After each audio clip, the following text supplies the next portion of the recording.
Bonjour à toutes et à tous, c'est la chronique numéro 38 de la série Ainsi va le monde, saison 2020-2021 et intitulée Qui suis-je? Une chronique en forme de devinette en quelque sorte. Qui suis-je donc? Je suis un pays rien que pour lui-même, rien que pour soi, occupé par des individus ayant la même identité, la même religion et avec une seule langue officielle. On l'obtient en effaçant la partie de la population ayant une identité différente, en la cantonnant dans des zones limitées et enclavées, proches du ghetto.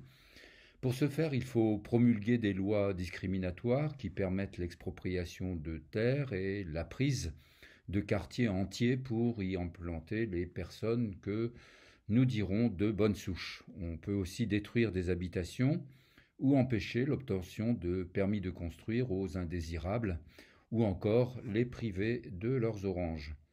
On peut aussi récupérer des habitations pour permettre à ceux venant de l'étranger ayant la bonne identité de venir s'installer au pays. Difficile à faire? Pas du tout, il suffit d'une loi qu'on appellera par exemple loi du retour. Elle permet à ceux qui sont conformes, disséminés un peu partout dans le monde, de pouvoir récupérer des maisons où quelques-uns de leurs ancêtres, même éloignés, ont vécu.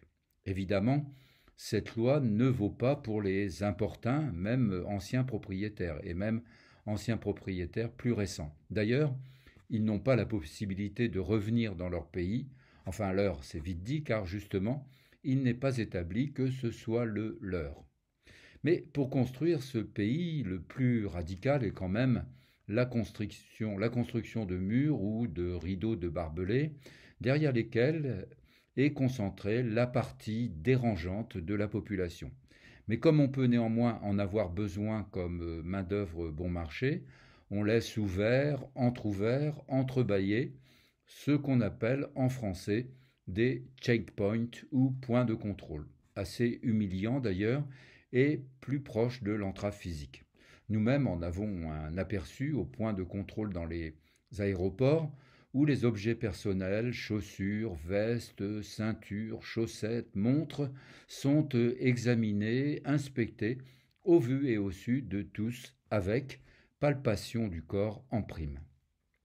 Pour être légitimes, bien sûr, toutes ces dispositions doivent être inscrites quelque part et notamment dans le marbre d'une constitution. Les lois ont leur intérêt, certes, mais elles restent fragiles et aléatoires. Elles ne sont pas fondamentales, constitutives ou, comment dire, transcendantes.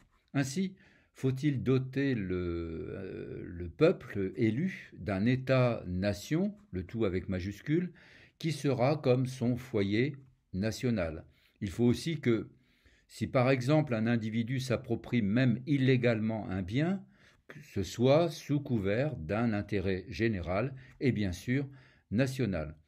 Intérêt national autrefois assorti de la mention socialiste. Le tout, bien sûr, au nom du bien ou plus commode, au nom des droits de l'homme.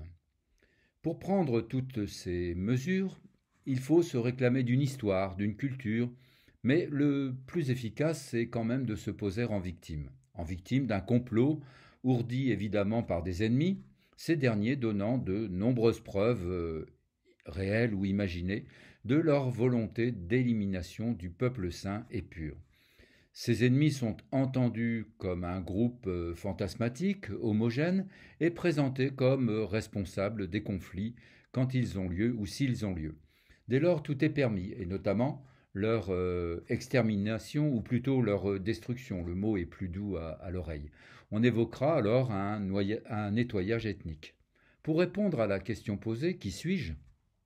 On pense bien sûr à l'apartheid, c'est-à-dire, selon l'encyclopédie en ligne Wikipédia, l'apartheid, une politique de développement séparée affectant des populations selon des critères raciaux ou ethniques, on pourrait ajouter religieux, dans des zones géographiques déterminées.